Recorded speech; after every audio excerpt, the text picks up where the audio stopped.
Like I said, we're continuing with our discussion, African solutions to African problems, and this is awesome. I'm just loving the fact that Africans are now beginning to wake up and say we are smelling the coffee as if it hasn't been brewed.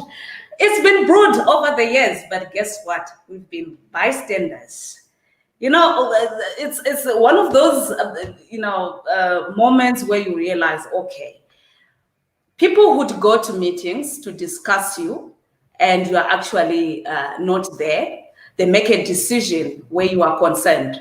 This is Africa Youth Month, and we are actually joined by PAICTA, which is a Pan-African Information Communication Technology Association, which is an organization whose mandate and purpose seeks to act as a digital transformative body in the interest of ICT, SMMEs, labor unions, women, and youth through meaningful professional engagements with the respective governments, corporates, multinational private entities, and Africa Union.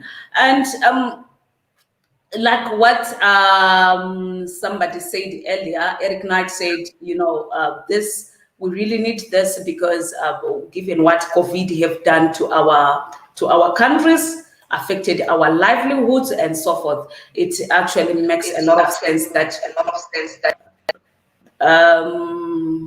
good day. If you have anything connected, whether your YouTube or your Facebook, may you actually exit or mute it, because it's always going to have some echoes in the background. So it's better you mute on YouTube, mute on Facebook.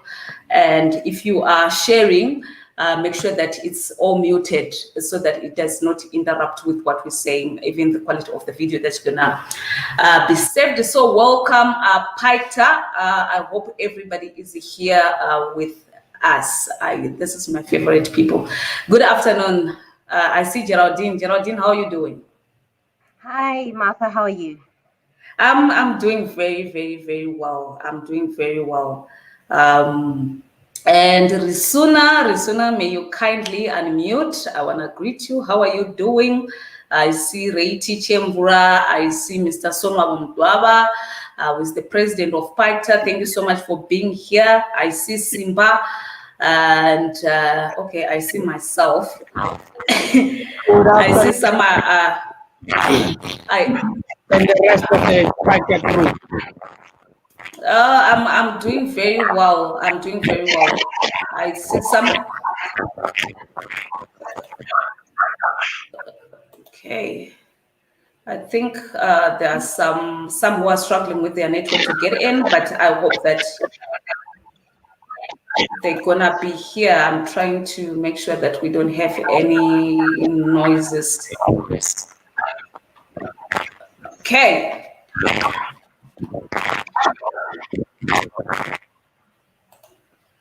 Let's be here with everybody. I see Ronnie Goodman. We're saying, I got it. Hello, PAICTA. Sahalo is saying, we are within. Retsene, thank you so much for tuning in. Okay, I still hear the background. Someone's background is just, I don't know. Okay. Right. Okay. I think network for others is not really good. So welcome, ladies and gentlemen, to this session.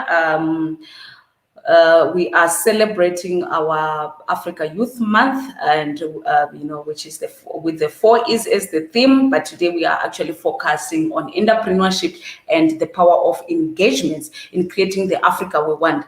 It's really not very easy to start preaching entrepreneurship. Okay, entrepreneurship has been our thing as Africans, but I don't know we just woke up and we become all intellectual and wanting to be too educated to touch the soil or to to start anything from zero. So I'll just run down to those who just tuned in. This is Martha Matarenda Shumba on a radio of 54 African Panorama with PAICTA, which is the Pan-African Information Communication Technology Association. We are with their youth department and some of their departments to just share what this entrepreneurship and the Youth of Month has in store for us. So entrepreneurship, as you should know, is the act of creating business while building and scaling it to generate a profit. And we haven't been much focused on that. We've been focused on a whole lot of stuff. And I would like to invite Mr. Resuna Maluleke to introduce PAICTA, what PAICTA is all about and what their youth department is all about. Resuna, are you with us? Thank you. Yes. Thank you, Martha, for having us, and good day to the listeners and viewers in all different platforms. Just to begin, the Pan-African Information and Communication Technology Association, which is in short PAICTA, is a movement or an organization that is in pursuit of digital equity in Africa. So the youth chapter, therefore, was established to focus primarily on bridging the gap, the digital gap, to improve participation of young people in the digital economy by exposing them to opportunities for the fourth industrial revolution in Africa and for Africa. So our responsibility as the youth chapter is to create a platform for developing these youth to evolve as future leaders of society in the digital era by equipping them with skills, resources, networking opportunities for them to grow individually and collectively, and respect for the law, discipline, civic sense, and building sustainable knowledge and support system for the youth to reach their full potential. And in line with PAICTA objectives, which is the objectives of the mother body, we are established or we exist for advocacy for the inclusion of all youth to actively participate in the digital era. Number two, advocacy for the inclusion of the youth in strategic economic projects within ICT industry, to expose young people with an interest in ICT to opportunities through the establishment of digital innovation factories in Africa. And then providing technical and non-technical digital skills for the youth, supporting youth-owned SMEs in ICTs, develop a mentorship and coaching program to assist and groom these youngsters, and establish a presence of PAICTA in universities, workplaces, and communities. This chapter, Martha, will serve as a platform for the youth to learn both technical and non-technical skills. And then to become a member, one can subscribe on www.paicta.org and be part of the solution. Okay. Thank you so much. That's in a nutshell. Okay, you can go on. It's a pleasure, man. No, right, saying that's all who we are. So if people want to subscribe, they can go on to www.paicta.org. Okay, thank you so much. That's Resuna Maluleke, who is an entrepreneur, development consultant, and also heading the Continental Youth Department of PAICTA. And today our topic is on youth entrepreneurship in Africa beyond fourth industrial revolution. And I see some are still struggling with the networks as I see Hadi has been kicked out already, but I think we can work with what we have. And our first panelist is going to be Resuna Maluleke, who has just introduced PAICTA, who is the head of youth at continental level, who is his topic is the importance of entrepreneurship and engagement in solving African problems. And we are followed in by Mr. Reiti Chemvura, who is a youth ambassador of the Zimbabwean chapter, the importance of youth in economic development. And we are followed in by our guest, who is a professional consultant, a speaker, a scholar on entrepreneurship and strategy, Ms. Hadi Manakana. And we have our fourth panelist, Geraldine, who is the chairperson of PAICTA Zimbabwean chapter, on growing brands online and small business growth. And we also have Simba from PAICTA Zim chapter, leading the business development and technology commercialization, how ICT is an untapped opportunity in Africa and how it can solve day-to-day Africa questions and Africa questions and African problems. So thank you so much, guys, for being here. I know that your networks are not really that good. Some of you, I see people are just being kicked out, but we're gonna just carry on, and I'm gonna go back to you, Risuna, to share with us the importance of entrepreneurship and engagements in solving African problems. Risuna, are you okay? Thank you once again, Martha. Yes, thank you once again, Martha. I don't know, since we are streaming live on YouTube, I don't know if this is where I say, hi guys, welcome back to my YouTube channel, Okay.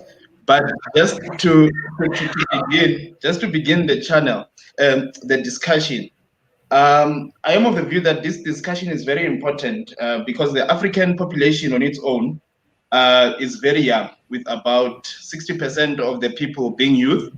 And earlier this month, as we have stated, we celebrated Africa Youth Month. And just to give an oversight, particularly focusing on South Africa, can you still hear me? Yes, I will hear you. We hear you. You can go on. Oh, no, okay, no, thank you. So as I was just saying that, just to give an oversight, particularly focusing on South Africa, we are sitting with a youth unemployment rate of about 34.1%, of which the expanded, when you look at the expanded definition, we have about 55% of the youth being unemployed. So what is the importance of entrepreneurship in this regard? Through research and experience in our economic struggles, we can all agree that entrepreneurship is our hopeful solution for all the economic ills. That is to, number one, help unlock job creation, build the economy and foster economic growth, and finally, to fight the triple scourge of poverty, unemployment, and inequality. Martha, I believe that the pursuit of entrepreneurship will be given enough support as any other career path as part of sustainable career development, not just as an alternative to traditional unemployment. I think one of the biggest problems that we have in Africa is that, or actually even worldwide, you find that entrepreneurship is considered as an alternative to the traditional employment or careers. Now, that's right. Job opportunities are shrinking and job security is vanishing, and the African economies are faced with uncertainty. It is really saddening. Part of available policy and a plethora of financial and non-financial support, we still have a marginal success with entrepreneurship as a continent. And therefore, what do we do? What are we supposed to do?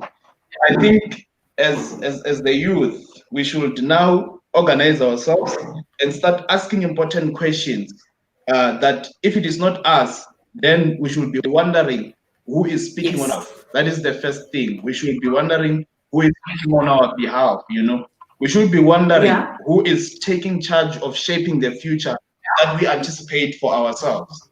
And we should also interrogate existing policies to establish whether we need to write more policies or modify the existing ones to fit the current context, Also, now with the fourth industrial revolution, another question that we need to ask ourselves is how can African countries use technology to promote entrepreneurship?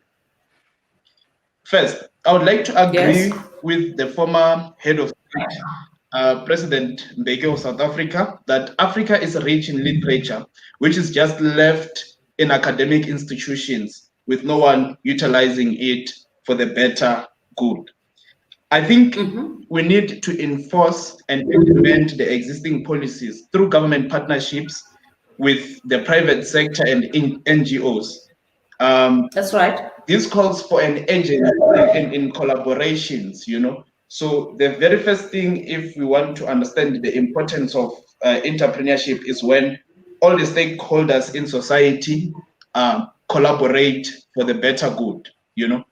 Just to wrap things up, I know that we are working with time and we also started late. So just to wrap things out, number one, we need to establish institutions that are intentional about offering entrepreneurial development, incorporating the entrepreneurial mindset, which covers adaptive skills such as digital literacy, recognized by the International Labour Organization, the World Economic Forum, African Union, as critical for the 21st century or global economy. Accessible entrepreneurial education will help instill an entrepreneurial mindset in young Africans. Number two, the other problem is young entrepreneurs in Africa are often overlooked. And now we need to create platforms like this one, where we ask the young entrepreneurs what they need through sustained dialogue with an objective of developing high impact youth owned SMEs for job creation. I would like to quote Victor et al. 2017 in their paper, Developing Entrepreneurship in Africa. They recommend that to support entrepreneurship development, Africa needs broad financial inclusion and state institutions that are more effective at enforcing contracts. Central to all efforts, there must be willingness and buy-in from all parties. We need policies to be enabled for youth to access funding and establish their own enterprises. Another thing of importance as far as entrepreneurship is concerned is the use of technology. The use of technology should not be perceived as a replacement of humans, but for the use by humans. We should learn before machines overtake us and learn more than we do. I'd like to quote one academic, Dr. Stella Vuma, who cautions us that the adoption of digital technology is more like a conditional statement, which is influenced by various factors, of which on top is the responsibility of policymakers. And in this, I was mostly captured by assertions on access, and I quote, "We must be careful of creating a biased economy. The adoption of digital technologies must reduce rather than increase the digital divide. At the end, access to the internet is becoming a human right." So when we're looking at all these, when we talk about the importance of entrepreneurship and we talk about engagement, these are some of the things that we need to bring to the table as far as engagement is concerned, in line with the importance of entrepreneurship that I stated earlier. Lastly, we should not look at engagement through the lenses of conversations only, but the involvement of all stakeholders in action. We must have little talk, because as Africa, we have been talking, we are people of dialogues and so on, but we must have the involvement of all stakeholders in action for sustainable youth entrepreneurship development in Africa as a continent. I believe if given a chance, I am certain that as youth, we can create solutions to most of our challenges. As the youth, we should not be apologetic about taking up the space as the former Miss Universe empowered us. Thank you, Martha.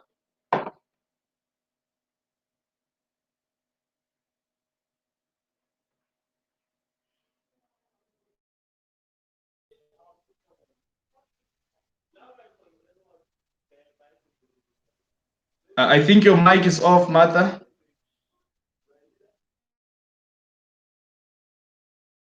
Sorry. Thank you so much. Technology sometimes in Akshaya. Thank you so much, Risuna, for such a great presentation. And I loved what you said, which sums up to nothing for us without us. And we haven't been really included in decision making where young people are concerned, and also what you said that the youth are overlooked and access to internet should be a human right. And regarding the youth inclusion and the importance of youth in economic development, I would like to call in Mr. Reiti Chemvura to share on that, who is a UZ student and the youth ambassador for Zimbabwe chapter. Ray, over to you. Okay, thank you, Martha. Can you hear me? Yes. Very well. Okay, so I'm going to talk about the importance of youth when it comes to economic development. And I believe that the youth have an important role to play when it comes to, the development of Africa as a continent and the various nations that we find in Africa. Take, for instance, we have the population of Africa, and having close to 60% of that population being the youth. This alone can tell you that the youth are an important factor if we are to drive Africa forward, if we are to develop Africa and, move it forward as a continent. So I believe that as youths in Africa, we should start developing that entrepreneurship mind. We should start moving out of our comfort zones, getting into the world, having innovations, creating things that help us to move Africa forward. It is no longer time for us to stay behind and complain that the ministry is doing this, is not doing this for us, the government is doing this, is not doing this for us. My question would be, what is it that you are doing to complement the efforts of the ministry, to complement the efforts of the government? So I believe that as the youth of Africa, we need to start taking action. We need to start, moving with the things that we will be saying. It's not about talking and talking and talking alone, but it is also about us, taking up positions, taking up spaces, like Risuna has said, in the world, and moving the African continent forward. I also believe that the youth in Africa, they should be involved or included when it comes not only to entrepreneurship issues, they should also be involved and included in the governance of Africa, governance issues. When you see most panels that we have on discussions, maybe from the African Union, from the United Nations, if we are to go, global, you see that issues that are discussing or that are being discussed concerning youth are actually being discussed with a panel that is more than 60 or 70% of the people actually not being youths. So what is it, that is wrong with us? What is it, that is wrong with the world that we live in? When we are talking of youth issues, we need to have the youth on board. We need to involve them. We need to include them. If we are having a panel that is talking about the youth, let us have 10% of those people being the elderly, and let the 90% of the people filling up those spaces, let them be the youth, because the youth are the future of this African continent. The youth are the future of our countries. So I believe that the youth should be involved when it comes to politics. They should be involved when it comes to social issues, entrepreneurship, even those grants that are granted to youth by the government. The youth should take up all those things. The youth should be involved. You can't just come and say, maybe we have decided to have maybe 10 seats for the youth in parliament, or 20 seats for the youth in parliament. Have you consulted the youth? Have you heard what the youth actually want? Have you heard what the youth are saying? So I believe that we should, move away from that character. We should move away from that lifestyle whereby we are excluding the youth in decision making, whereby we are making decisions for the youth and just forcing those decisions upon the youth. But we should include the youth in decision making. We should include the youth in everything that we do that concerns the youth. And to my fellow youth out there, guys, I want to tell you one thing. You know, this Africa that we live in, this continent that we live in, these countries that we live in, these are not countries that belong to the governments. These are not countries that belong to the leadership of these nations. These countries belong to us as the young people. They belong to us as the youth. And it's high time we take initiative. It's high time, you know, we come up with innovations that move our country forward. Sometimes it's not about the politics of the nation. It is about what you as an individual are doing to move that nation forward. It is about what you as an individual are doing to move the continent forward. I'll give you an example. I have a certain project that I do. I keep road runners, you know, those African chicks, those African chickens. You know, that is entrepreneurship. Yes, I've seen that. That is entrepreneurship on my part, right? I keep my chickens. They grow up. I sell them. That has nothing to do with the government. There's no way the government comes in there. I've taken initiative.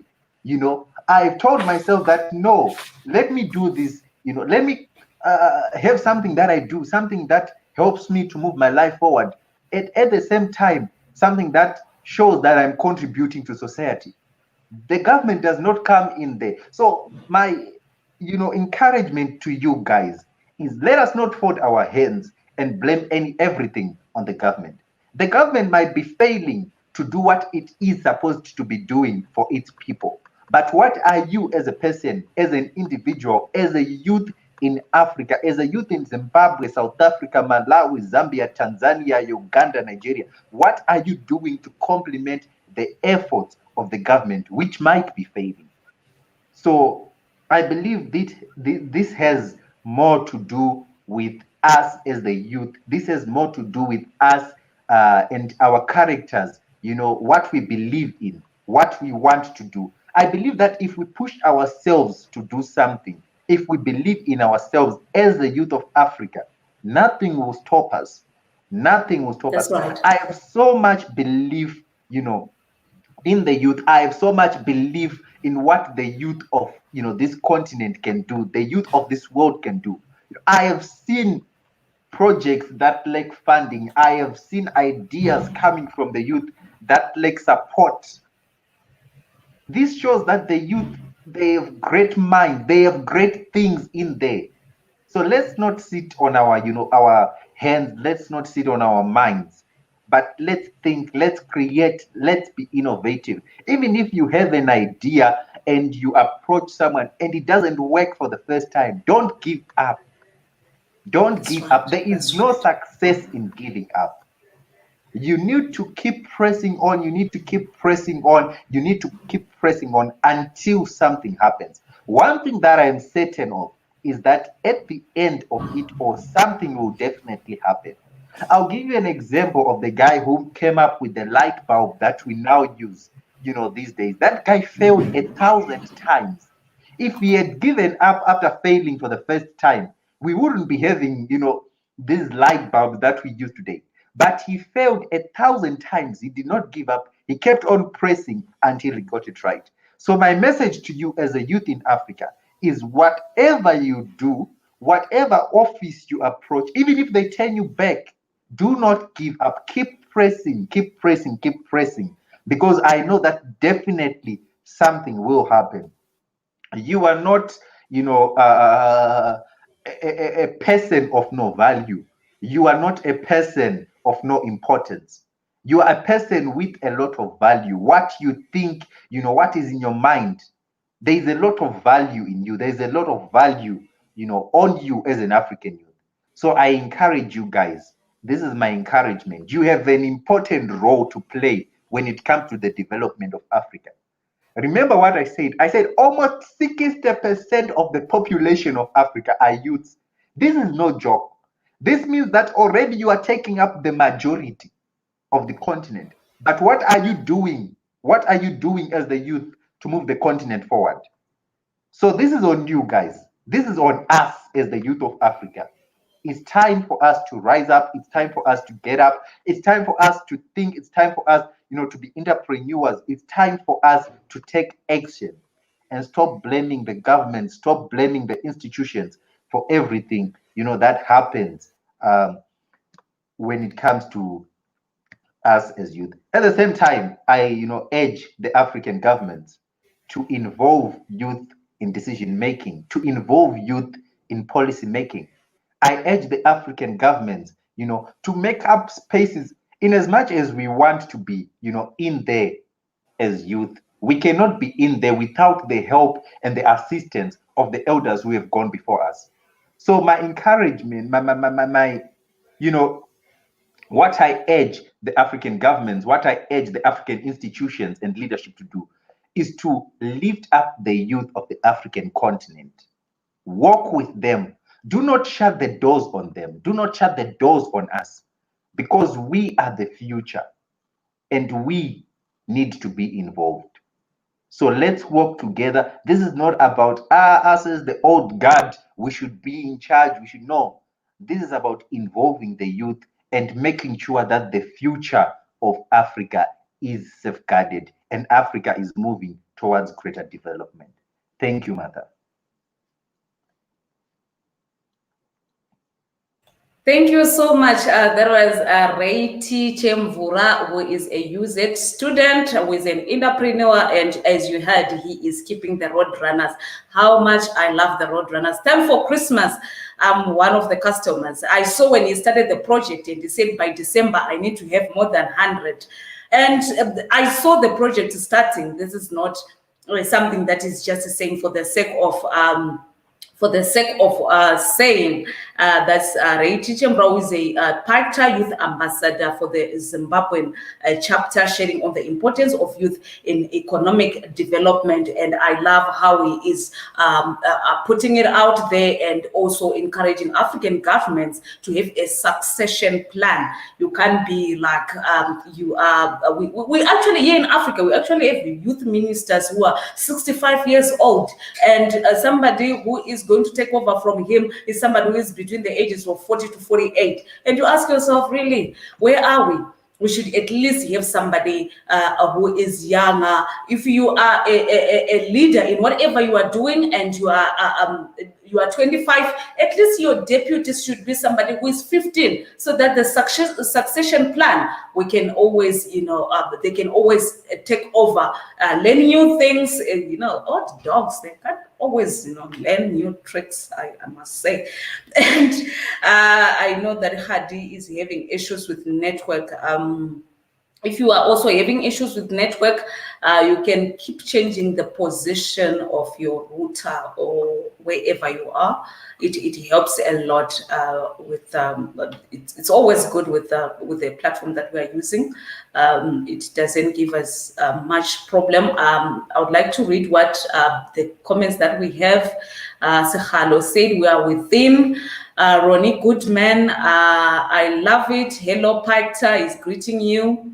Then we have somebody from Becky Mutlaung. Let's celebrate. And we have Ajamu for representing the UNAF. Now we're saying we are present. Powerful economic collaboration and unity is very important for the future of all of Africa. Government involvement becomes minimized when we have a strong collaborative economic cooperation and a sustained economy. That's King Ajamu. Thank you. Ronnie Goodman, power in the next generation technology for us. Let me see. Okay, yeah. So thank you so much to those who just tuned in to Radio 54 African Panorama. This is Matarenda Shumba with PAICTA in the house, talking about all things ICT and entrepreneurship and the power of engagement. Let's wait for our guest, who is Ms. Khadima Manakana. She's having issues with the network. I would like to move to The lady in the house from PAICTA, wow, she's looking so youthful, so beautiful, and all of that. I think this, I urged, our male counterparts to say it's during the 16 days of activism. If the women are not looking good, I'm questioning from the father, the uncle, the brother, everybody around that woman. Is she okay? So Geraldine, who is the chairperson of PAICTA Zimbabwean chapter, growing brands online and small business growth. This is very, very important. Welcome, Geraldine. Hi, Martha. Thank you for having me. So my name is Eve, and I am the PAICTA chairperson for the Zimbabwean chapter, which is going places and doing a lot of things in the ICT sector, because our main mandate is to champion digital transformation in Zimbabwe. So today my topic is really, I'm passionate about three things. I'm passionate about digital transformation, I'm passionate about small businesses, and I'm passionate about the youth, because I'd just like to comment on what the former presenter was talking about, where he's saying that the youth are the future. I actually believe otherwise. I think that the youth are the present, and I also agree with him when he said that the country belongs to us. And as youth, we've got a lot of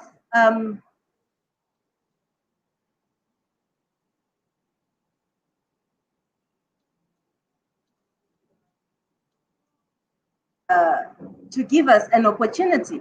But I'm always saying that if you're not given a chair at the table, take a chair and join the table with your own chair.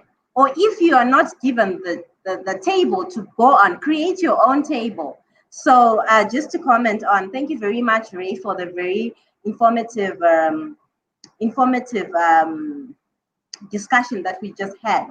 So I'm talking about why digital transformation is very important for small business growth. And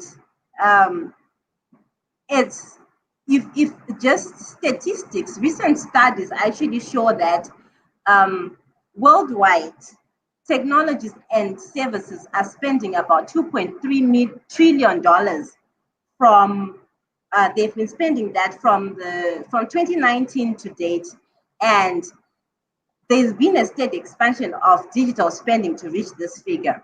So if you see people willing to place so much money in that, it shows you for a fact that if you're not on the digital, if you're not putting your business on digital, then you're really not doing a good job. So maybe some people are wondering why should I even put my business on the digital space? I mean, we've been doing this traditionally and it's been working. But this is one thing we have to learn in the generation that we're staying in, we're living in. We are living in a microwave generation. I call it a microwave generation because we expect things to be like 5 seconds and it's already hot. And if I buy pizza, I expect it in the next 5 to 10 minutes. If it's whatever, if it's a delivery, if I buy something, I expect it in the next few minutes. So if your business is not with that, customers right now are expecting service on demand, where people are no longer really patient to wait for you. So if you're not on digital, I'm always giving this example where I've seen how, if you're on a Facebook page, for an example, you see how it tells you that other pages similar to this page. And most likely, those pages are your competitors. And so someone comes on your page and they're like, hi, how much are your glasses? And then you are not there. And then the next thing, Facebook simply says, oh, this person is not responding to you. Oh, okay, cool. You can go to the next person. And you've already lost revenue because as much as many people might not like it, we're in this generation that expects things to be done there and there. So that's one of the reasons why you're supposed to be on digital. And when you're on digital, just don't be on digital for the sake of being on digital. Be on digital and be effective. Be there on demand. Make sure that you've got a team, or if you can't afford a team, at least we've got so many apps. We've got Facebook pages, we've got LinkedIn apps, we've got which actually give you notifications every time anyone communicates with you on the digital space, on any of your digital platforms. So that's one of the reasons why you're supposed to be on digital. And then COVID-19 has been a very, very interesting chapter of businesses, where we have actually realized that we can actually go for a while without going to work, and we have to still remain productive and effective. So because of the digital space, it helps our employees as small businesses be more effective. And it also means that you are able to employ fewer people, which is going to be well within your budgets. For an example, digital has managed to automate a lot of things. There are some things that needed 4 people to do it, maybe someone to capture data, someone to do this, someone to do this. That job can be done by 1 person, because digital has allowed us to then do that. So it makes us seem more effective. Right now, as I'm here presenting, a message can come in from one of my team members, and I can quickly respond and say, okay, fine, guys, let's do this, let's do this, let's do that. So it takes me to my next point, where digital helps us to make decisions very fast. So when we have moved past that time when we'd say, oh, okay, I think I need to set an appointment with the CEO, or with my team, I'm the CEO of 143 Communications. If there's anything that my team needs, we have taken out that red tape bureaucracy, where they can actually come straight to me and say, boss G, so tell us, there's this client who's saying this, this, and that. What should we say to the client? And then you make a decision fast, which means that you're not going to have a frustrated client. So that's one of the reasons why you're supposed to be on digital. So far, I've talked about 3 reasons why you're supposed to be on digital. 1, all your clients are expecting service on demand.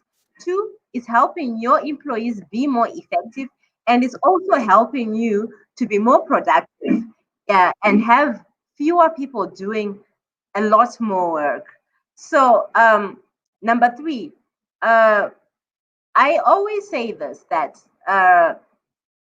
the basis of any success to a small businesses is the power of the business and maintain relationships. Digital has helped us, has taken us to a space where it is easy for us to make and keep on maintaining our relationships. It has helped us to strengthen our business partnerships. It's easy to know what your client is doing. It's easy to know to mine data, because, to be honest, this is one weakness that we have as people on the digital space. We volunteer information. If it's my birthday, if it's my anniversary, if it's anything. So it's easy now for us to mine data from our clients, to know that, okay, fine, these are the things that make our clients happy. If we're going to be doing gifts at the end of the year, I know that our client likes blue, because they said, oh, my favorite blue dress. Oh, blue is my favorite. Always been saying, I've been putting it on my status. And, and there's something that where if anyone has my number, they know that I've got like awesome statuses. I'm always putting memes, and I just go to your status and I know that I'm going to be all right. So my client, and one of my clients has said that to me. So the next time I want to build a relationship with a client, it's easy for me to build a relationship with the client, because I've had access to their lives. and they've had access to my life. So that's one of the reasons why we are. It would be uh, uh, uh, an advantage for you to have your business and how you can grow your business on the digital space. And contrary to popular belief, yes, a lot of you, when we talk about digital, they always talk about the risk, security risk, being hacked, being what. The reason why we end up being hacked and we end up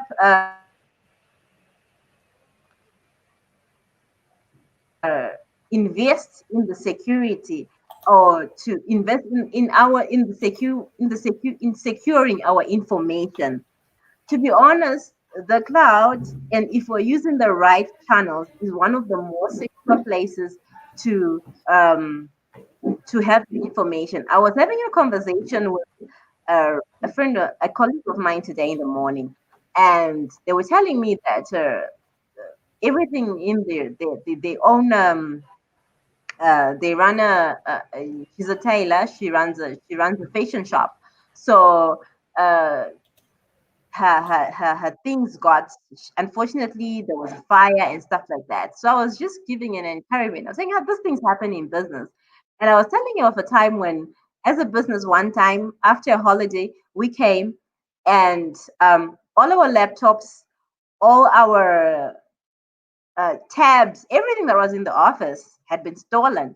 And the first thing that she asked me was, so tell me, had you backed up your information? And I was honest with her. I said, no, we hadn't. That's when I learned how to use the cloud.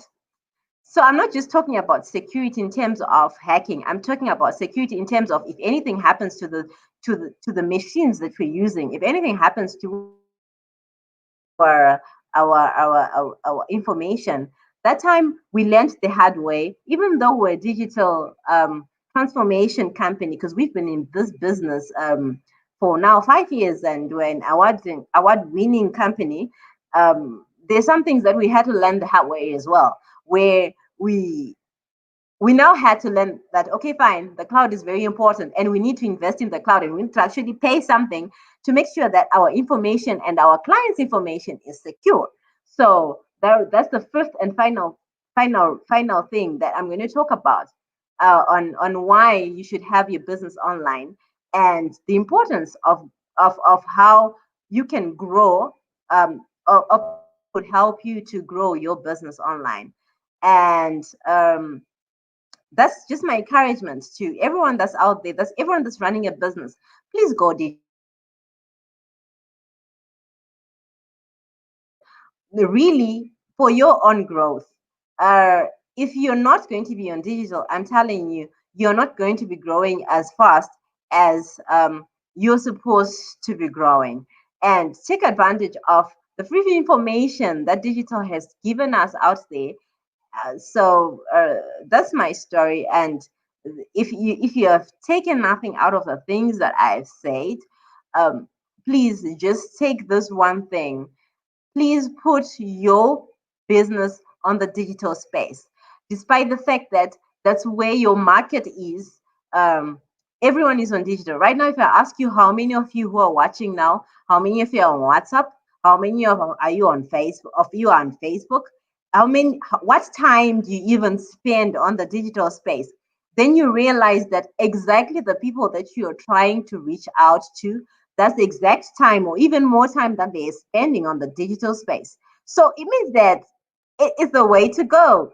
um, the digital space is your reception, whereas back then we used to go out there and we'd go on the reception, and imagine you're walking into a reception and there's shabby furniture and there's what your first reaction is got, okay, are these people really going to be giving me effective service with their shabby reception? So that's the same with digital. If someone goes on your digital platform and they're looking at it and they're like, oh, okay, those guys, I think they're just going to take my money and run with it. These people are just going to run away with my money. I'll take you. I'll just my last contribution because of time. I'll take you through the journey how we came up to now realized that digital was the way we wanted to be going. We were hosting an event. I just started the company 143 Communications, and we're hosting an event, a networking event, because I would go to companies to try and get business, and they'll be like, "We don't know you." So I decided, okay, fine. How best can people know me? Let's host events. So I started hosting events. So our first event was a networking event where it was titled "On Your Marks." Like, you were saying that this was time, if your business, the networking event was the one that was supposed to push forward your business. So we started this event, and we're marketing and marketing and marketing. I've got a God gifted talent of marketing, so I found my way in one of the biggest organization, NGOs in Zimbabwe, Plan International. And I was there, and I sold. I could see the reactions on people's faces, like, yeah, yeah, like I'm selling. I could see the money coming, and they were like, no, we want to buy 6 tickets. And to me, it was like, oh my goodness, this is going well. And then they had the head of communications. She was just silent all this while as I was pitching. And she said to me, so Geraldine, I see that your idea is very noble and it's very good. And I feel like it's a very, very good idea. Can you please just take us through your social media pages? And I was just blinking there because I knew that the last time I posted on our social media was 23 days ago. And I knew, as soon as she said that, I knew I'd lost the business. So she said to me, then she went through our page and she says, "How do I know that?" She asked me, "How do I know that you're not a fly by night company?" And I said, "Because," and I tried to defend myself that I'm not a fly by night company. I've got papers, I'm registered, I'm like this, I've got references. But her question still remained: the fact that you are not visible on the digital space. How do I know that you are not a fly by night company? And guess what? That's right. They didn't come. I went Ish. down and started re-strategizing what I wanted to do for my company, what I wanted to do. That's when I started having a passion for digital, because I thought that there are so many struggling small businesses like me who actually know what they are doing, but because they are not there on the digital space and they are not showing the things that they can do on the digital space, they are losing so much businesses. Yet they've got so much talent, and yet so right now, as you're sitting and you're watching this presentation, you've got so much talent. You've got the means to get your business to where you want it to be. You've got the employees. You've got the human capital. You've got the brains. But the reason why you are where you are as it stands is because you are not investing on the digital space. I'm not even talking about just businesses. I'm even talking about individuals who want to write. We're not all meant to be entrepreneurs, hey? Um, Otherwise, who would we employ anyway? So, but what I'm saying is, there's some people that want to employ you, but because your profile picture is someone who's pouting and going like, okay, they're wondering, okay, okay, fine. What are you really going to do here? And there's someone who wants to promote you, but because your weekend statuses is saying, hey, what's the Friday? Hey, we're popping the champagne. And someone is wondering, okay, this is Sunday at 5 p.m. This person is there. Are they going to be effective tomorrow? So, my point is, digital has become the space where people are actually looking. You have to be really deliberate about your digital space as an individual brand and as well as a business. So, I think but I talk a lot. So, I think that's all I have to say to give other people the chance to speak. Thank you very much, Martha, for having PAICTA on the show. We're really delighted, and we need to champion the digital transformation. And thank you all for joining in. Okay, thank you so much, boss. I know that you're boss G. I've been listening. So they call you boss G. And from now onwards, I'm going to call you boss G. And we also have President Ray Chemvura. I'm, oh, okay. I like titles. Trust me, I really, like those titles. Here is King Ajam saying, need good contact info from you, Geraldine, linking you up with the US business this side with our CEO. I'll give Ajamo your contact details, who is just communicating on our Facebook page. So I'll be able to link you up. King Ajamo, thank you so much for that. I'll link you up with Geraldine. He's actually listening, African diaspora, and he's so much interested in what is happening in Africa. And welcome to Simba and Mini, who just joined us in. And, I love what you said, Geraldine, when you, Boss G, when you said, it's of importance. What you put on your social medias also determine if customers are gonna come to you. Your statuses, you find out that you are posting funny stuff, where we're in the club at 9 p.m. on Sunday, and somebody wants to give you a business of which they're expecting you to deliver during the week. So sometimes we just need to make sure that our social platforms says who we are. You rather have your own private and have a Facebook page, the link that you share. But this is what I do. Anytime somebody contacts me for something, I go look for you on Google or on Facebook. If I don't find you, for some reason, I don't take you serious. I know that there are people out there who are not really up there regarding social media, but it is important. Where do I find you if anything were to happen?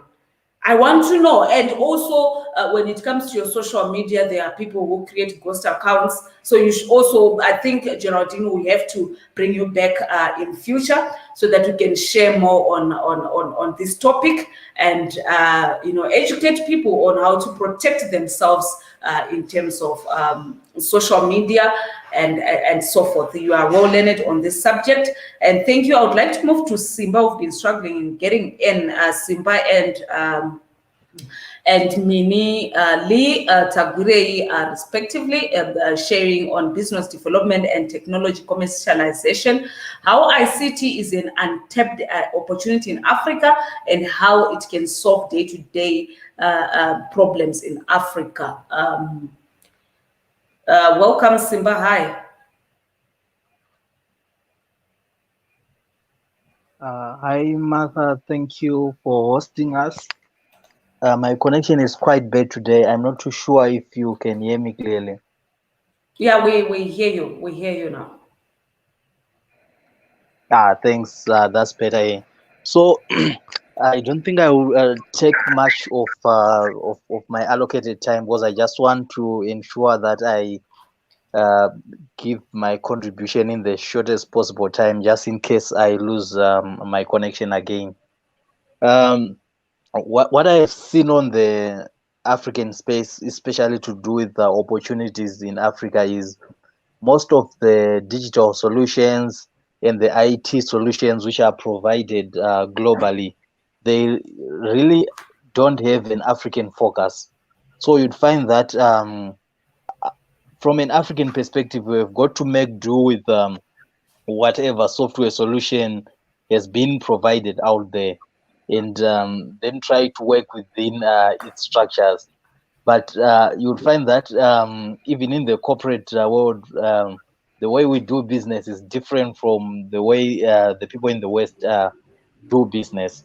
For example, those who are in the design business and those who are in digital marketing, design business, you'll find that sometimes you struggle to get black faces, African faces or online, and even if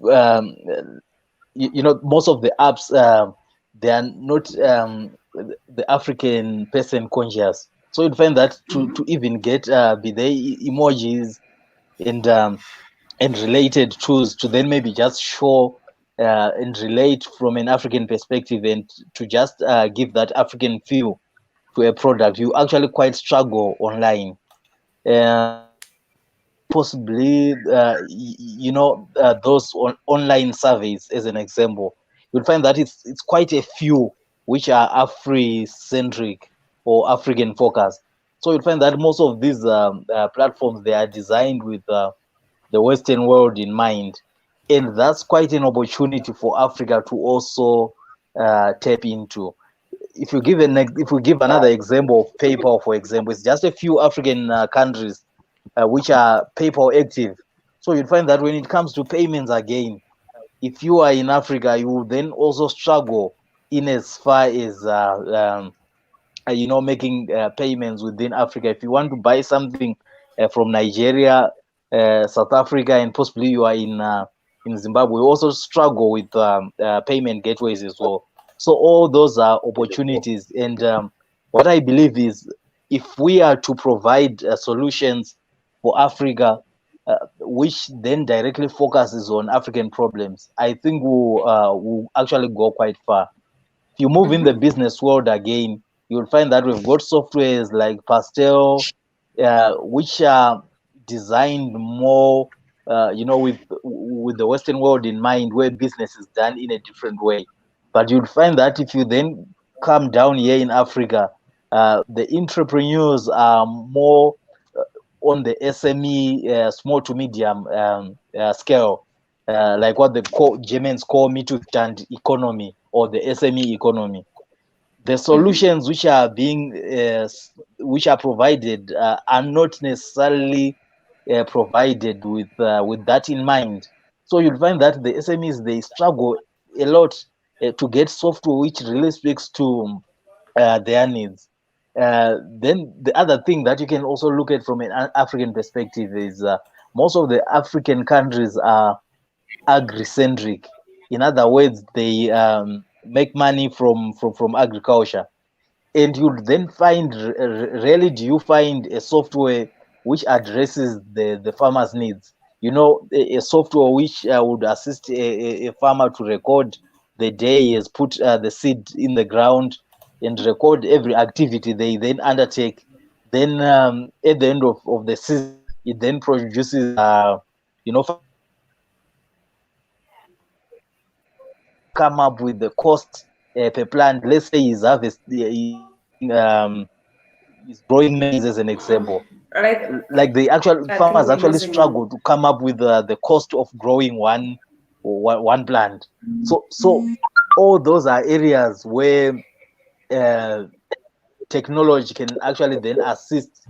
And at the end of the day, if we develop technology which assists the African businesses and solve African problems, which necessarily are not the same problems faced by people in the other continents, like the European continent. So you'll find that rarely do you find an available solution in designed by Americans.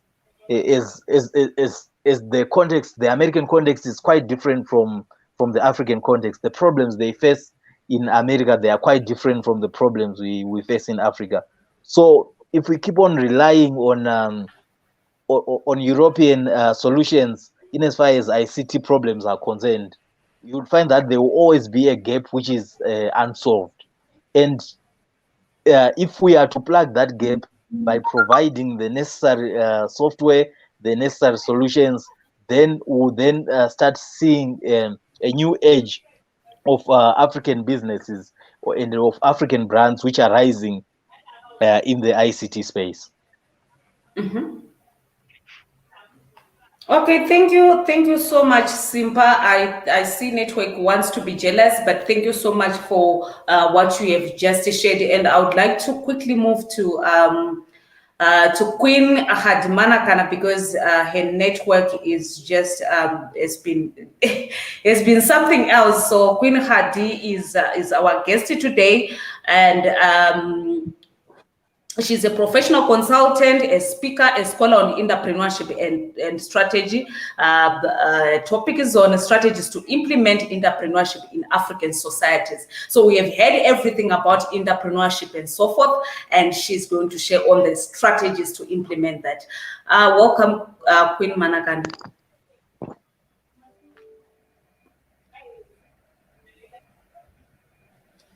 Thank you so much for having me and for finally connecting.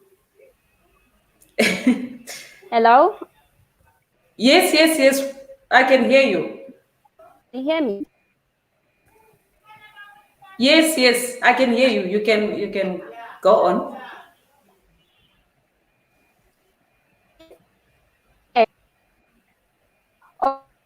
Okay, thank you so much for having me. Mm-hmm. Okay, with today's topic, by the way, thank you so much for having me. With today's topic, my interest was in, because I'm also a student of entrepreneurship and also with special interest on the fourth industrial revolution. So my contribution today, I wanted to focus more on how to educate entrepreneurs as far as this buzzword of the fourth industrial revolution is concerned. Because what I have observed is that most entrepreneurs, they don't really grasp the concept, because they're thinking, when you talk about the fourth industrial revolution, we're talking about now making your business, they're thinking about an app technology. So just like the previous speaker who've just mentioned, that we need to contextualize the problems, shouldn't be adopting the European solutions in Africa. I'm also sharing the same sentiments, because I'm thinking that African entrepreneurs, they are losing out because they have a massive opportunity to leverage on the fourth industrial revolution, because they are people that come up with the solutions. So if we of industrial revolution to entrepreneurs in a context that they will understand it, like right now, instead of talking about Uber as one of the 4IR solutions, or talking about Airbnb, or talking about this analytics and everything and the robotics and everything, and trying to contextualize everything to what is relatable in South African context. Like, for example, right now, most entrepreneurs, they don't know that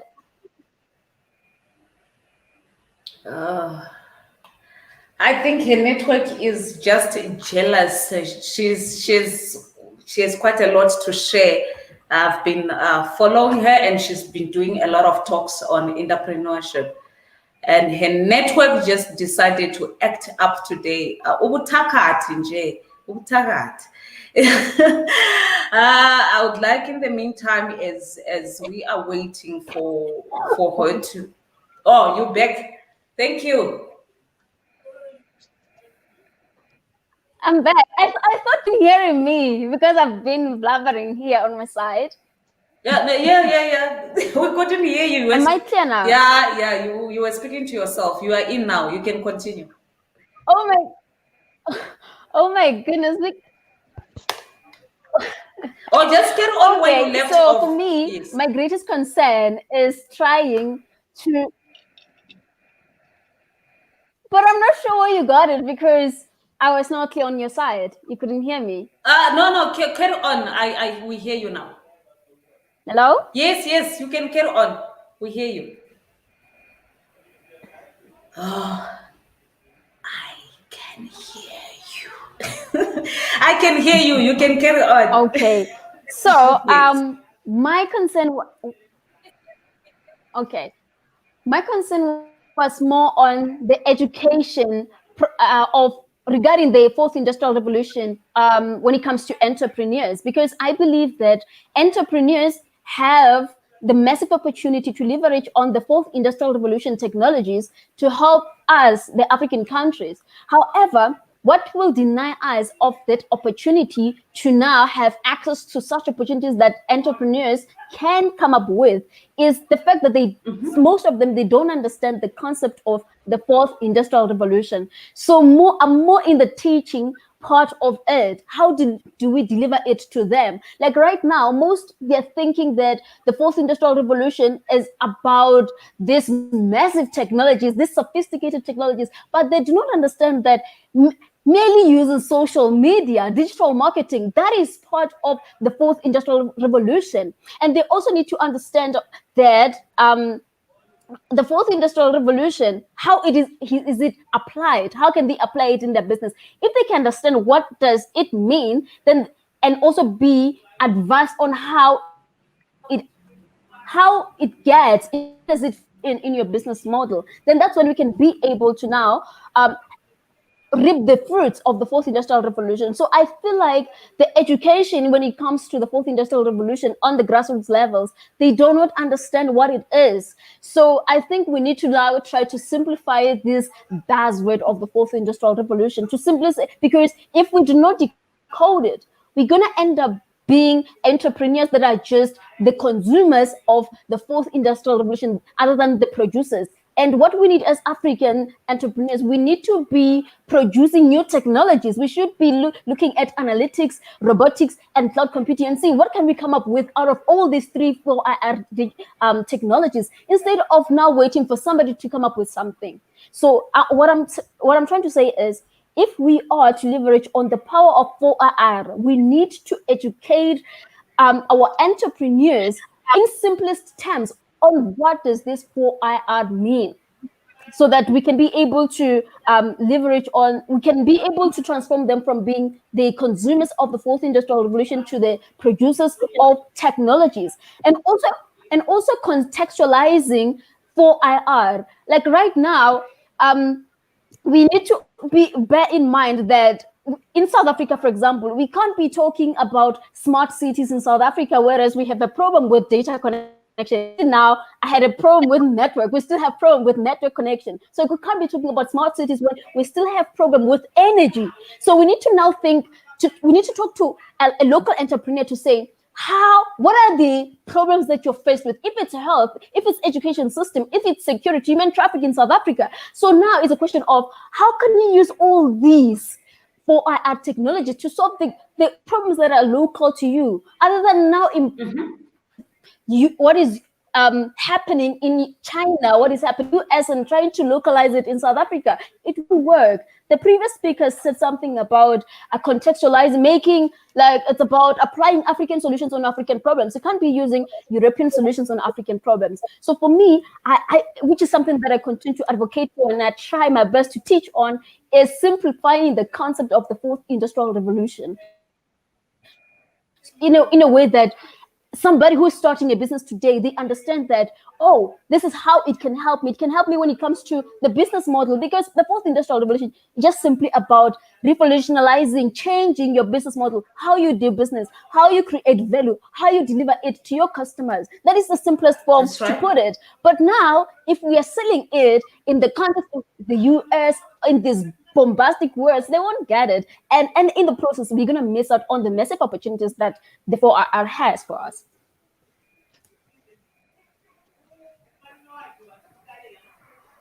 Okay. Thank you so much, Queen Khadimanakana. And I know that you really did your best making sure that network is not going to stop you. And I really, that's why I said keep on rebooting and come back, because I knew that you are passionate about this and you have a lot to share. And to everybody who just tuned in to the PAICTA team. This is Queen Khadimanakana, who is a guest today on our show, on the webinar, and she is very good at what she does. And I love that. I need to read some of the comments here before we can move to Queen Mini Lee Tabure. Oh, you guys are just gonna be queens here. Here you get titles. You just don't come here with your first name. You get titles, and I don't want to be caught, with all those things of 16 days. Like, no, she did not respect us. No, we just felt we were hurt, and it was during the 16 days. No, I don't want that on me. King Ajama is like, my question is, African descended people in the diaspora are ready to do real business with the continent and are digitally proficient. What are some platforms we can network with? So I'll get King Ajamo some contact details, and we're gonna see where we can take this with the panelists and PAICTA. And King Fazan Ajo, he's saying very powerful indeed. Follow here in Johannesburg. Thank you. Tabitha, UNAF South Africa present. Thank you so much, UNAF. You are always there to support. And we need to talk about those business differences between the African diaspora and the African continent, so we can develop a plan to really do business together. That's King Ajamo again. Roni is saying that's the key merging. Let me read. We should have our own computer servers. That's King Ajamu. Thank you so much. George Edward Rogers. Excellent input. Let's create our own. We are able. Thank you so much. Love this. It's a very powerful talk and advice. Tabitha, thank you. Tabitha, this is from UNAF. Needed to have their own academy. That's my cry for Africans. So to you, PAICTA, who is in the digital space, this is for you. There is a call for us to have our own computer servers. There's a call to have our own academies here in Africa. And like Queen Hadmanakana said, we need to have our own African solutions that we apply to our African problems. And let's move into Queen Minnie Tagwiri, who is the Continental Head of Business Development and Technology Commercialization for PAICTA. She's an entrepreneur. She has done quite a lot. I can say that. And we are honoring them. Abafazi Mbokodo, Womandla. Without them, we won't go anywhere. So over to you, Queen Minnie. All right, thank you very much, Martha, for the nice introduction.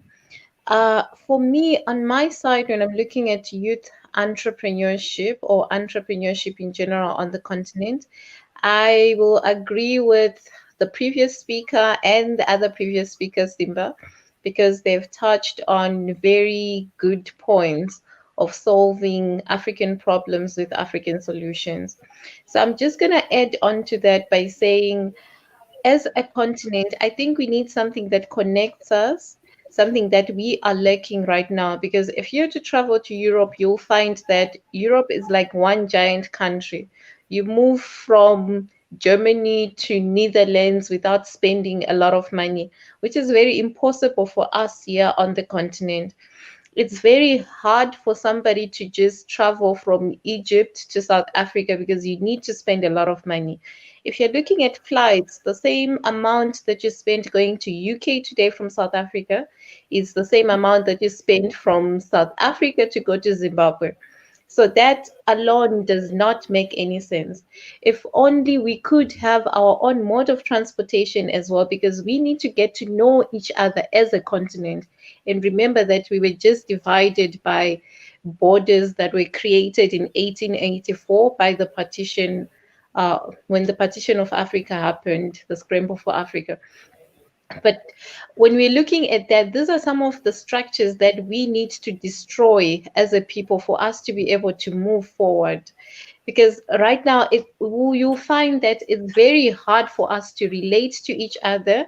We tend to hate each other because we don't know each other, because we cannot afford to travel. So if you're looking at entrepreneurs that are coming up right now, they're very curious and they want to have solutions for Africa.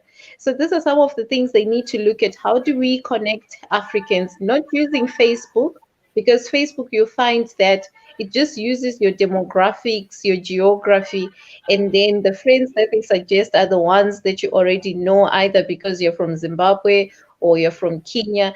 And if you connect with someone who is not in your country, it's only because you know them personally or you've heard about them, and then maybe they'll suggest friends from there. So these ICT structures need to be created by us, something that connects all of us across the continent. And then you also find that there is a lot of problems we are facing in our societies. I think the previous speakers have already touched on this. But now these problems, only us can understand them, only us can come up with solutions for those problems. You find that Africa, I always say Africa is made up of entrepreneurs, but it's made up of uneducated and inexperienced entrepreneurs. Because even in rural areas today, you find that there are entrepreneurs there. So creating ICT structures that can actually support these entrepreneurs and give them some limelight is very, very necessary for the development of the continent. Because you find that there is a grandfather who has made a lot of money just from selling cows or goats, and no one gives any credit to that person because it's not considered as entrepreneurship.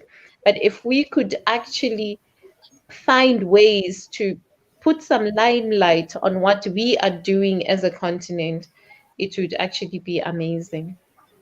Someone can take from me on this. Okay, thank you so much, Mr. Gray. Thank you so much for presentation and for your add-ins. It is really appreciated. I'm just getting some responses here. There's somebody who is actually very excited. It's like, I'm very excited for this. These queens are just power. This is what we need. Thank you so much, ladies, for representing us so well during these 16 days of activism. We just don't come here with the bruises and stuff. We also come with the solutions, apparently digital solutions. And as the mothers, the sisters, when we also lead economically, it works better for the nation, for our villages, for our communication. Somebody's saying, these queens are just making my day a great one. Love you all. That's John Paul. Sorry, your surname, I can't pronounce it. Then in African Facebook or social network, powerful and clear direction from Ronnie. Need an African social network. Thank you so much for all of that. We will definitely come up with something that is going to favor Africa in the near future. Sooner or later, we are working on that. And personally, I must say, I'm so proud to be part of Radio 54 African Panorama, to be able to host such webinars that is connecting people and sharing valuable information. So we are a Pan-African radio station that is online, which is connected digitally. So this is the power of ICT. And now we are able to, to engage people. We are able to come together to partner to do all of this.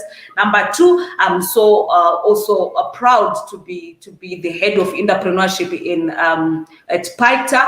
This is a great opportunity. I've always loved this, and it's a learning curve. Let's take this together to the next level. To my guys at UNAF, thank you so much. To Africa Diaspora, I see George Edward Rogers and King Ajamu, those are Africa Diaspora, and Rooney Goodman, the Africa Diaspora, they are here, they're tuned in there, and they want to contribute to African problems. Mr. Sonwa Mbaba, I've been putting you on hold, and I know that you are listening from behind. I want to thank you. You have planted one sentence in my head, and it hasn't left me. The power is in the wallet. Since he said those words, I can't take it out.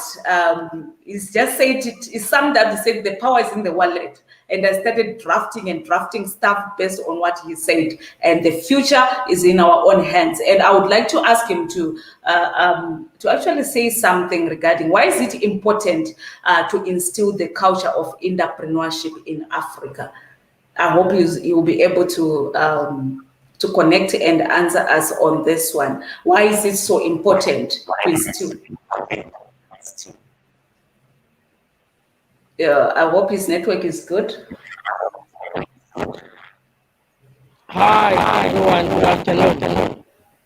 Yes. Martha, you always find a way of making me talk. Actually, today. President, I think the network is bad. Can you hear me now? Yes, I don't know. I think maybe your connection, the headphones or the mic, I'm not sure. It's kind of making, yeah, it's still kind of kind of noise. I think it's my network. It seems like we've got network problems, all of us, which is why Africa must have its own network that is owned by Africans.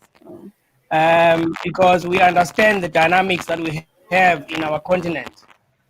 I was saying, I hope you heard that it is interesting, Martha, in that you always find a way of getting me to talk. I was just here today to support entrepreneurship and to support the lovely ladies that are on screen as I'm looking at now. I am very proud to be associated with such gifted, such dynamic entrepreneurs. I've always believed, and I've had many discussions with you, that women are natural leaders. Women are natural entrepreneurs. They're the people that always go, even at home, make sure that the children have eaten, everyone is well, and still work to bring everything and make sure that everything happens. In Africa, I think it's in our DNA to be entrepreneurs. We've always managed to find and do things and sustain ourselves. And if we do it as a collective, it's even better. In many years ago, many years ago, we used to work as a collective, and as a collective, we're able to sustain and develop and bring bring growth in our communities. But that, for some reason, has disappeared. We need to go back and dig deep and get that. In business, we need to work as a collective. PAICTA exists to support youth, as one of the speakers has indicated, that youth in Africa is over 60%. Women is That's right. 50 plus percent. Can you imagine natural entrepreneurs, natural leaders, women, given an opportunity to engage and to be active participants in the economy, that will empower them and be emancipated? You don't have, as you've said, Martha, you don't have to wait and ask so-and-so, what am I going to eat? What am I going to buy? Women must be emancipated. As entrepreneurs, you are going to get that emancipation. And on the youth side, PAICTA yesterday, we successfully hosted our first hackathon, where we're able to show and display to everyone that creativity in the youth and is a very it's an innate thing. It just needs to be taken up or brought up and supported. I think that's all I'm prepared to say at this point. I think I talked too much. But I'm proud to be associated with everyone in PAICTA, to every stakeholder that we have out there, and other people that are out there to participate and engage and partner with PAICTA. We dream big in the organization. I'm sure Martha will say this. We are 4 months old, and we've done a lot, I think, for 4 months old organization. Please, people out there that are listening, let's partner with PAICTA Youth Chapter. Resuna is a capable young gentleman that is got capacity to lead, guide, and even train and develop people on entrepreneurship. Look, I've got a solid team. PAICTA without Martha, without Geraldine, who's based in Zimbabwe, without Mini, who looks at business development, who's got passion on development in entrepreneurship and in funding of ideas. Let's look at these things and say, and there's a sister that is here who consults on entrepreneurship. Let's embrace the God-given gift and go forward. Rise, Africa, rise. That's so true. Thank you so much for setting up the platform and being able to put together people, capable people who are ready not just to talk, but to take this to the next level. We have seen a lot of people who are doing stuff, and it's been taking years because there is power in collaboration, there is power in engagements, there is power in partnerships, and the right team can take any idea to the next level. You just need that. African, it's a comment here, African women are natural administrators and Africa's greatest resource and foundation. Yes, PAICTA is taking giant steps forward for Africa. Thank you so much to the listeners who are actually commenting, listening, and responding. I saw a lot of excitement, and I'll be sharing some of the good news that I just received in my inbox just now for something that's going to happen. Because somebody was listening, and guys, you are doing a great work in your presentations, and we need to keep talking, we need to keep doing more, we need to keep taking action. Arisuna, I just want to congratulate you for yesterday. You guys did very, very, very well. We'll be sharing the pictures. I think the pictures are already on PAICTA Facebook page. Thank you so much for setting the pace. You are doing well, and the career development side is going to assist a lot of young people who don't know where to from here. People just believe that you need to get that PhD, that master's, so that you can get to the next level, while a lot of problems are just left unsolved. And you mentioned poverty, unemployment, and inequality as those three things that we need to fight and eradicate. And thank you for the emphasis on that. And I would like you to, hello? Oh, okay, I thought you were saying something. To share more about how you believe we can work with students, we can work with colleges, high schools, and so forth to instill the culture of entrepreneurship through career development and career guidance. Resuna, are you still with us? Yes. I'm still with you. As I've indicated at the beginning, that what we need to do first is to establish a platform, and I can say that already we've established the platform through PAICTA. So PAICTA, in the coming 2 weeks, on the 12th of December, we'll be having a career development webinar. We'll be discussing what kind of careers can people look for to sustain themselves in the fourth industrial revolution. Then that speaks to your digital skills. It speaks to everything in ICT. So people should just tune in on that day. But just to briefly mention something, as I mentioned earlier, is to say we need to stop with the idea that technology is here to replace people.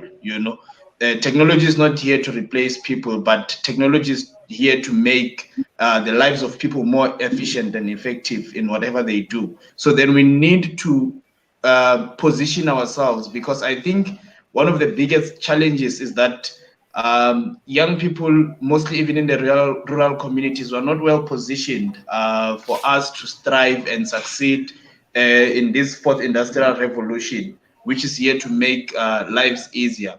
So now when we speak about how can we partner with schools, how can we partner with universities, how can we partner with different institutions, as PAICTA Youth will be looking for mentors, from the industry, to say, how do we go into the rural communities? How do we go into schools, across the countries that we are present in? And by the way, just to mention, PAICTA exists now in about 6 countries. How do we go into the communities of those countries that we exist in? Just to begin with Zimbabwe, South Africa, and say, let us build capable young people in those communities through mentorship, because some of the people, they are really good, they are skilled, but they are talented, but they do not have people to guide them to say, if you want to succeed in this is where you are supposed to go. So through mentorship, through the mentorship program, we're going to exist in different universities. Currently, we're working on having a youth, a student chapter at the University of the Witwatersrand.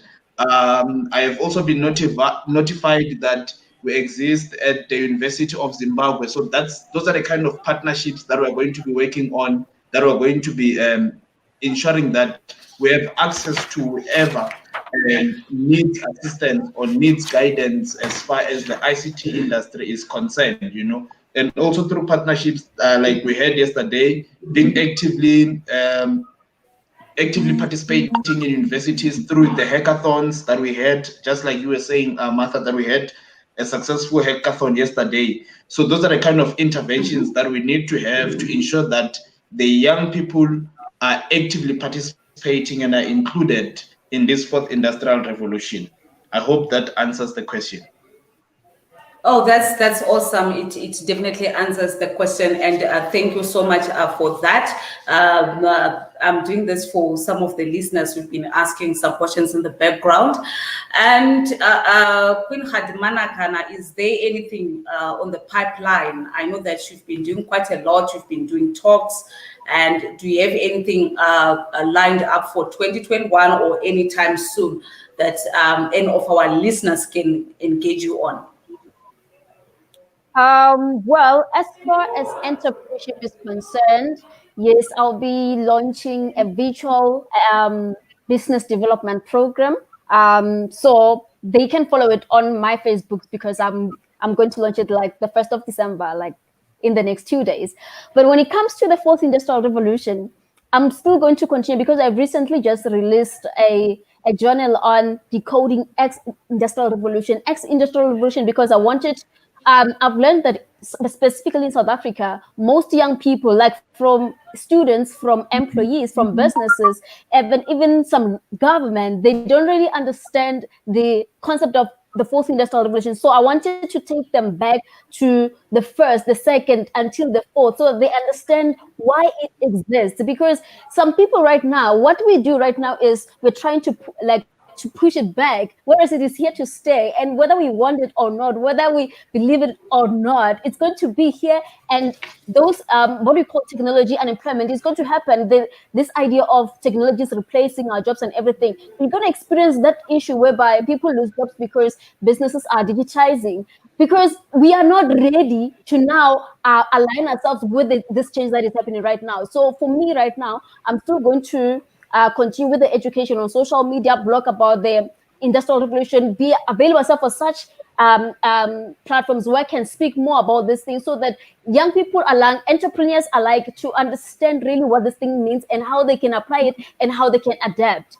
So basically, from my side, I'll be more on the education part of things, where I try to advocate for this and try to simplify it as easy as possible, to make it as easy as possible. And even you mentioned the thing about having student chapters, and like PAICTA having student chapters in universities locally and all that, I would like to get involved, specifically speak about the fourth industrial revolution.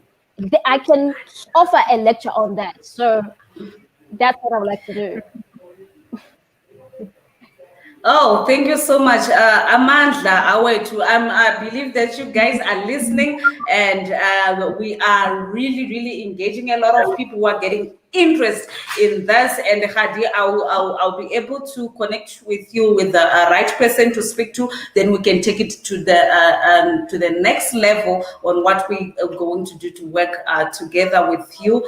And Geraldine, it's during the 16 days of activism. Do you feel that women are really involved in the digital space, or we are just fitting in because it fits the narrative and the village headman suit? I had to just throw that one. I wouldn't have gone without just saying that.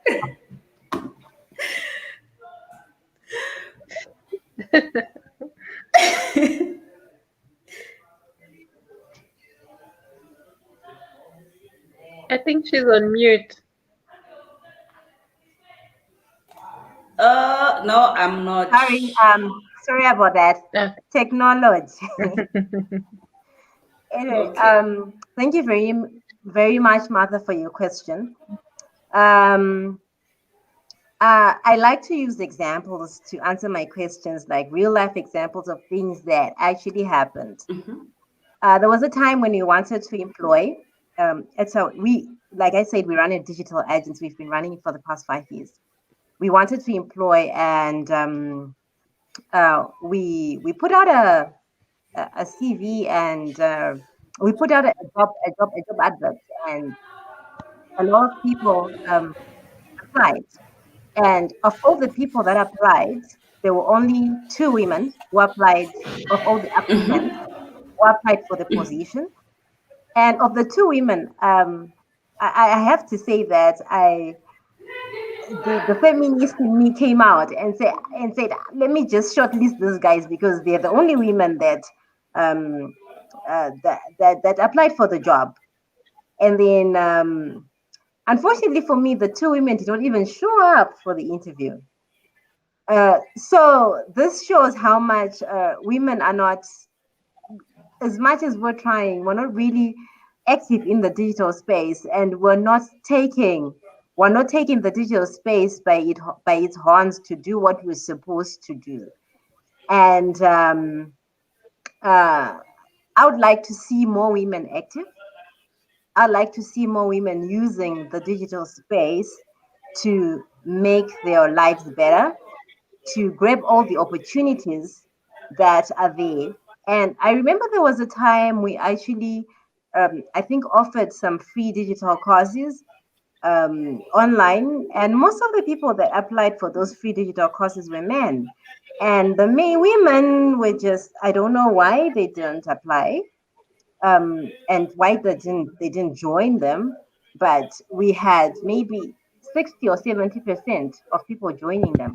So I think sometimes, as much as we blame the patriarchal society, as much as we blame the fact that we've been disadvantaged a lot as women because of our social roles that are expected of us, I believe that sometimes it's also us who are not taking action, and who are not taking the opportunities that are presented to us, or who are not creating the opportunities for us. To some extent, the fact that we are not on digital is on us. So yeah, that's my response. I hope I responded to your question, Martha. Yeah, no, you did very well, and I saw one of the village headmen clapping hands, and I knew that you have taken their sides. As long, I'm sure that you are not coerced, manipulated, or. Minnie, do you also support what Geraldine just said as we are wrapping up in the next 10 minutes? Yes, totally. I have a very close relationship with Cape Innovation Technology City, and they have courses for only female entrepreneurs, and these are free courses that they're providing. And they have a problem with people that just sign up and then they don't show up. So I can relate exactly to what Geraldine is saying. Last time they actually approached us asking if we know women that would be interested in joining their program, because they can't find any women. And yet there are so many unemployed women that do not have skills, that are not taking advantage of those courses. My response to them was, go to other African countries. Go to Zimbabwe, you see that it will be full. But now, Geraldine, I understand you're in Zim. Yes. So I literally lied to them. Zim women are not showing up as well. So yeah, I totally agree. It's our fault that we are not utilizing the resources that we are getting as women. And we are actually at a point whereby as women, we have a platform and we have access that we can actually use to our advantage. But you find that out of 100%, only about maybe 25% of women are willing to do the work. Most of them are not willing to do it, maybe because it's because of the societies that we grew up in that advocate for us to get married, because every time you see an auntie, they're like, when are you going to get married, when are you going to have a baby? So maybe it's all about priorities. I honestly don't know, but yes, I do agree with Geraldine.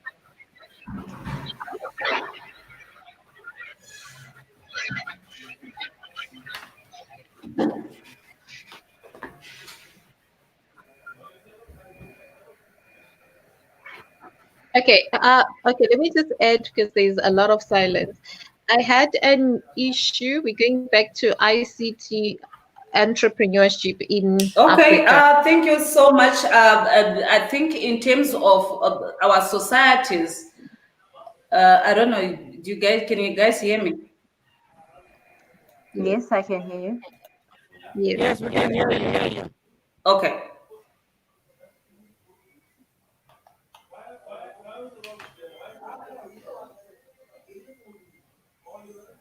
You're now breaking a bit. I'm not sure if you can hear me.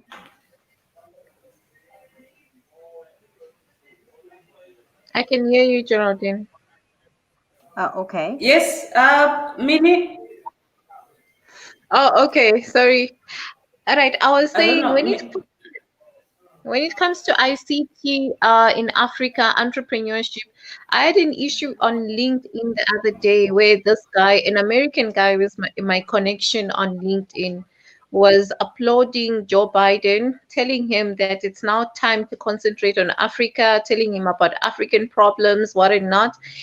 And I say to him, how can you be American and tell us what we need? So I think it's time for us to actually show up as Africans, because we are really underestimated out there. It's like we don't have a voice internationally. We are just seen as this very poor continent that is in need of aid. And that's not who we are. At least I believe that that's not who we are. So I think it's time we actually start showing up, start raising our voices, start developing this technology that will actually catch the be noticed worldwide, be noticed internationally, have service offerings that other countries worldwide can also use, like Facebook. It's American, but we're using it here in Africa. If we can get to that point where we develop technology, even if it's not technology, inventions that can be utilized worldwide, it would really be great moving forward for Africa. And I think we are the generation that can actually do it, because they don't call us millennials for nothing. And fortunately, us millennials in Africa, we are just the same as millennials everywhere else. And now we have Gen Z as well. And I think we actually want to make everybody see that we are able and we are capable. So that's my contribution now. Let's just show up. Let's start doing things that actually get noticed worldwide. Okay, thank you so much, Amini, for that. You see a comment here from Mr. Sonwabo Mtwaba. Teamwork. We are committed to working together with all our stakeholders and potential partners towards enhancing youth development, which is quite great. We need to take this to the next level. And as young people, we need to show up, women as well. We need to also show up and implement all those ideas that we've been thinking about. Someone once said to me, when a woman is angry, right, she cleans the whole house overnight. She polishes everything. But why are we not angry enough to come up with the solutions? Not just cleaning our own house, but you get angry to say we've been excluded. Now I want to come up with this kind of technology. Now I want to put my all in everything that I'm doing, because I'm angry because of inequality. I'm angry because of abuse. I'm angry because of this. But we get angry and we get frustrated, do lies that are not necessary and so forth. So it is also time for us to say, okay, We can do this. Somebody's writing here saying there are Americans on this side who know we are Africans and want to help Africa become very powerful economically. We on this side are an extension of you. Okay, thank you so much, King Ajamo, for those words. We really appreciate you looking in and listening to this webinar. Risuna, do you have anything that you want to say before we close off?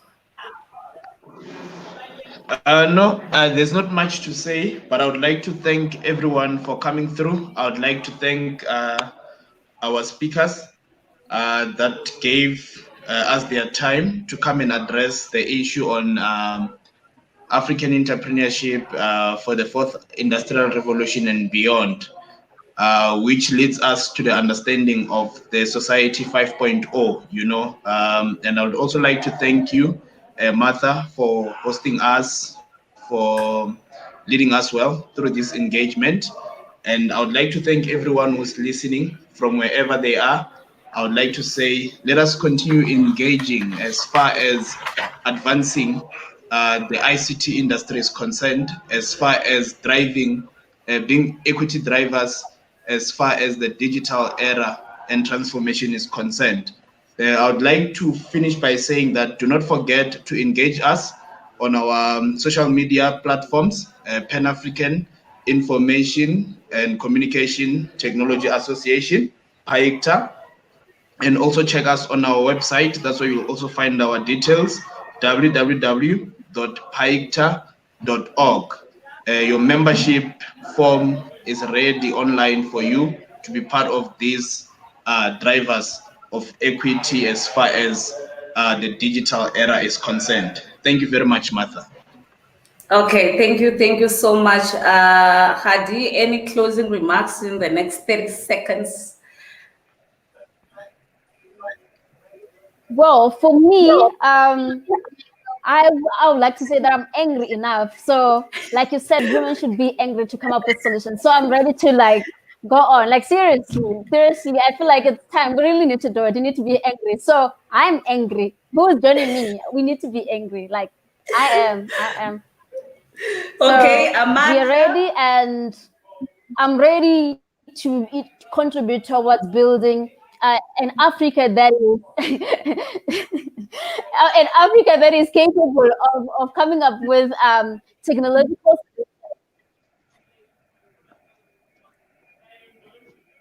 Okay, Amanda, thank you. And Geraldine, any closing in the next 30 seconds? Okay, thank you very much, Martha. I always say that I want to be one of those people that are going to be known in the future, and for people to say that the Africa we know is this Africa because of Geraldine, because she did something. And I just want to encourage everyone out there that I kind of agree with Mimi that we actually don't need nobody. We need just to believe in ourselves, to know we've got what it takes to take Africa to the next level. We've got the intellect, we've got the resources, we've got everything that it takes. All we need is just to make up our minds and do it. So I'm inviting all the Africans out there, guys, let's make this a better continent. It's not anyone else's responsibility, but you who are sitting where you are. It is your responsibility. It is my responsibility. It is our responsibility to build the Africa we want to see. Thank you, Minnie. Yes, I'll just say I want to see African youth rising up, because we cannot have our kids' generation facing the same problems we are facing today. We should eliminate them, and we have the power to. So let's show up, Africa. That's all we need.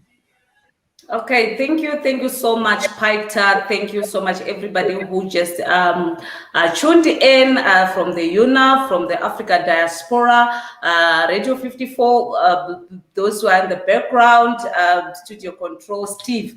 thank you so much for being part of this and to assist to make this possible. It was not going to be possible without all of us, and it's actually makes me happy to see you ladies on the forefront as we are getting angry and angrier each and every day to make this possible. We are wrapping up our Africa Youth Month, and we are focusing on entrepreneurship and engagement in creating the Africa we want, African solution to African problems.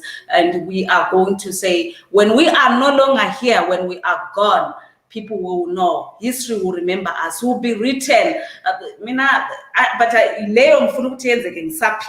I really want a to be named after me when I'm still alive. You know, just to name a street, even if it means I'm going to come up with a solution. We would, at least when we are gone, our grandchildren have something to look up to. So if you want to engage with us, that's www.PAICTA.org. You can find our information there, or you can actually inbox us, Radio 54 ways to connect with you. You can inbox me personally. I'll be able to share information, and I know that I'm already setting up a meeting with some people who just inbox me here, want to be part of PAICTA. So this is how we do it. Where the gentleman earlier, Perseverance Ganga, who is also in who is also assisting and training young people in robotics. So we're also going to be connecting with him. He's doing quite well, already have 400 kids in his platform. So thank you so much, and have a lovely day. We are wrapping up. Have a lovely day. Thank you. Thank you, Martha. Bye-bye. Okay, thank you. Bye. Martha. Bye. Okay. Thank you, Martha. Have a blessed evening. Okay, all right, thank you. Bye.